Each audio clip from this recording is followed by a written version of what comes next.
as we all know, there are a lot of victims out there. But how many people that we have identified and assisted is a big question. We all know that only a few percentage are being assisted.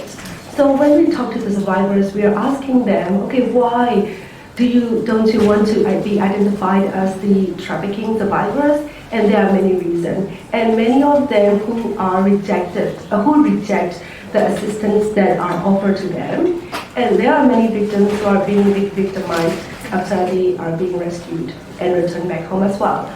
So why? So we all hear the same old reason for more than 2 decades. The first survivors that I involved in rescues is back in 2001. So it has been a long time, and then the same old story that I heard, it's what the stories that I keep hearing now. It's because that there is still a lot of shame because of having victim-blaming society. Still it's happening, stigmas, blaming the victim's family. And the procedures and assistance, the package that we provide to the victims are, like they said, that it's not empowering for them because they have to follow the system that already been kind of in place by the government or even the assisting organizations. So there are certain procedures and criteria that they have to follow, which make them really difficult, and it's really affect the individual agencies to bring about changes, to make decisions in their life.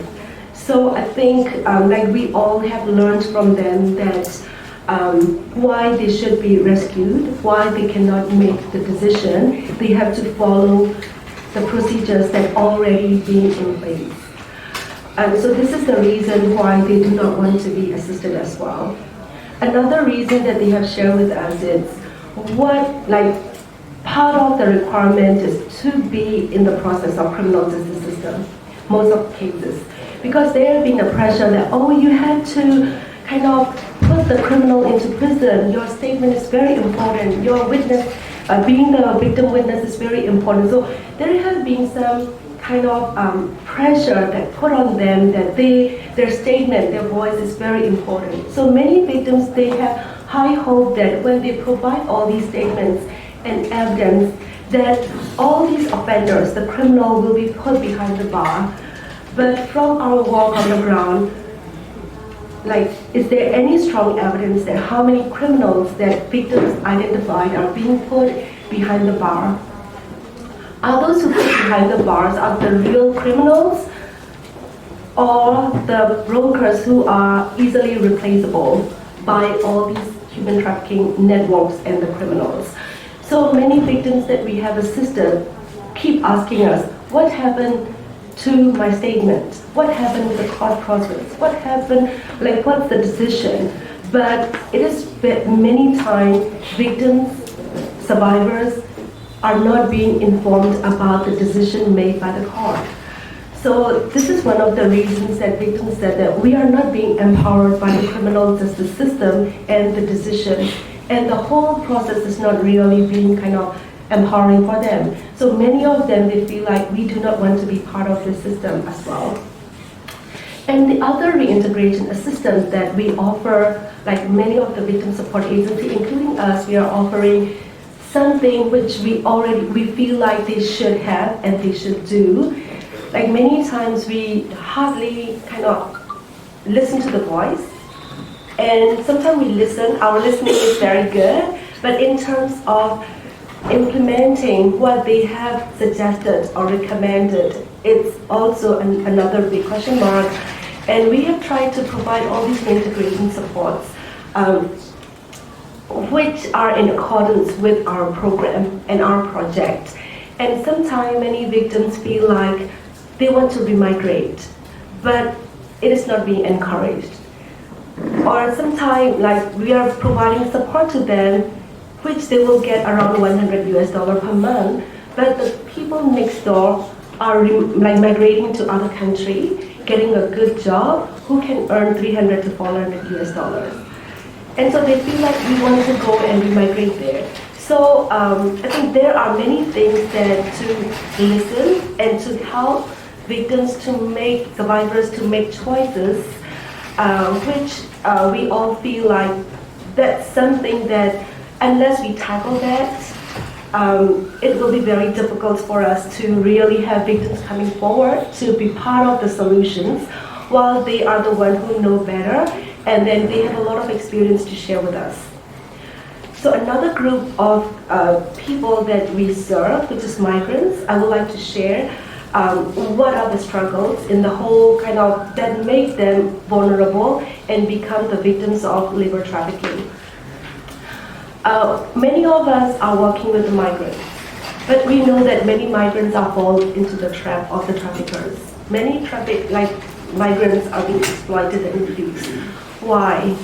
Why can't we prevent them better, starting from the first mile? What are the approach that we have been taken?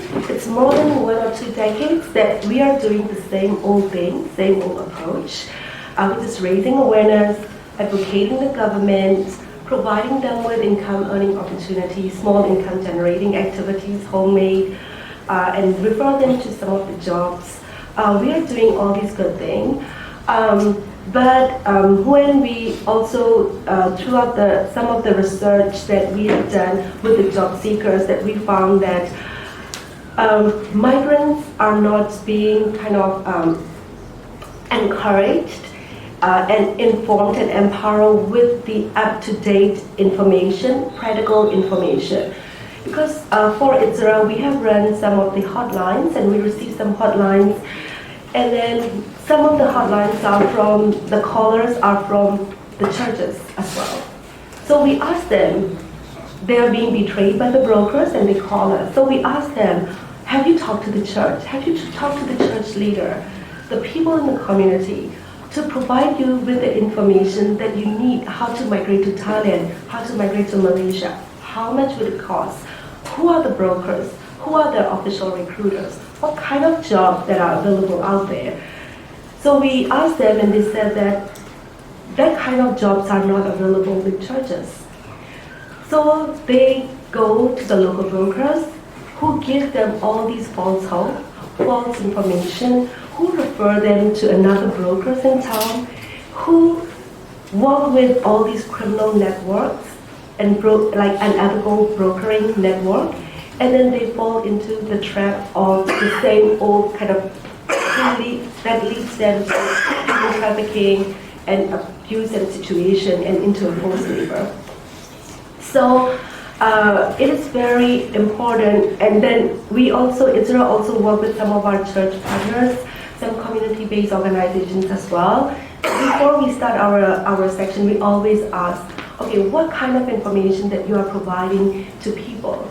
So many times people say that, okay, what is migration, what is trafficking, what are the legal kind of legislations? These are the information that they provide. But when we ask this educator, we ask them, do you know how many recruitment agencies, official recruitment agencies that we have? Which recruitment agencies are being blacklisted? How much does the passport cost? What document do you need to apply for the passport? Many times, many of the educators do not have those information. But these information are available with the brokers. So the challenge that we are having here is the educators, the organizations, the community watch group that we have, people who are assisting all these job seekers. Sometimes we even ourselves lack of all these information that are practical for the job seekers to be put into a good recruitment agency to get a good job. So what Issara has been doing in the past years is working with groups, because we want to offer people with updated information, reliable and good job opportunities for people. Because this is where people are being trafficked, starting off with finding a job. So we really need to inform them about the job. So having hotlines, having community outreach, working with different church and different groups, helping reaching out to community grassroots We use social medias, Facebook, Line, Viber.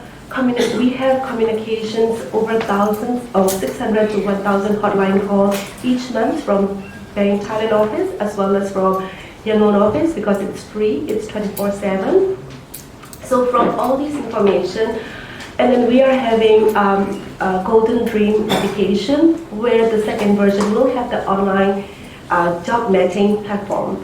But while having initiatives helping and empowering job seekers and migrant workers, the big question that we have on the other side is, do we have a decent and a safe job that we can refer people to? So we, like Issara, working with the global brands and retailers that are sourcing from Thailand and Malaysia, we are working with the suppliers, the employers in Malaysia and Thailand, making these suppliers understanding the local laws and also be aware of the corporate code of conduct, the international principle, not only aware but also apply in their day-to-day job. The production line supervisors, the interpreter, the HR, the management all need to be aware of that in order for them to have the kind of willingness and attitude to run a proper business which are ethical, to create a decent and safer job for the migrant workers where we can refer them to. But in order to do that, we need a strong global buyers and retailers who really care about the migrant workers, or all the workers, but especially when migrant workers need more support when they are in a country where they do not speak the same language, or when they do not share the culture and they do not understand the local customs and culture. So there are some brands that we are working who are really kind of value the experience and caring about their labor risk in their supply chain. But there are still many global businesses who really thought that the audit addressed everything, identify all these labor risks. But we all know that all these audits come and go. They do not have trust from the workers to share the true experiences on what is happening on the production line day to day. So building trust and a safer network, sense of safety and security, putting safeguard in place, remediation in place is very important for the people to tell the truth and what is the labor risks that they are facing in the factory. And so we need a better and more ethical and responsible global brands and retailer who care about, who take proactive action and use their power, the buying power, use their leverage to ensure that the corporate conducts are being aware and implemented. So for that, we also need the ethical investor, responsible investor as well.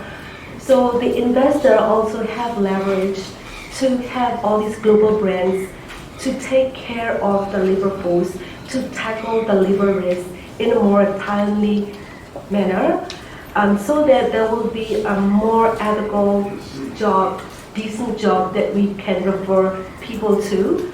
But of course, there is a very important role that the recruitment agencies are playing. So we need to have the suppliers, the factory that are using the recruitment agencies that are ethical as well. So we are having the ethical recruitment program, Workers' Voice-driven ethical recruitment program in Issara, where we want to have the market, the ethical recruitment market, how the ethical recruiters, ethical suppliers need to be incentivized, because unless they have enough profit and enough budget, like a market, there is no way for them wanting to do a better business.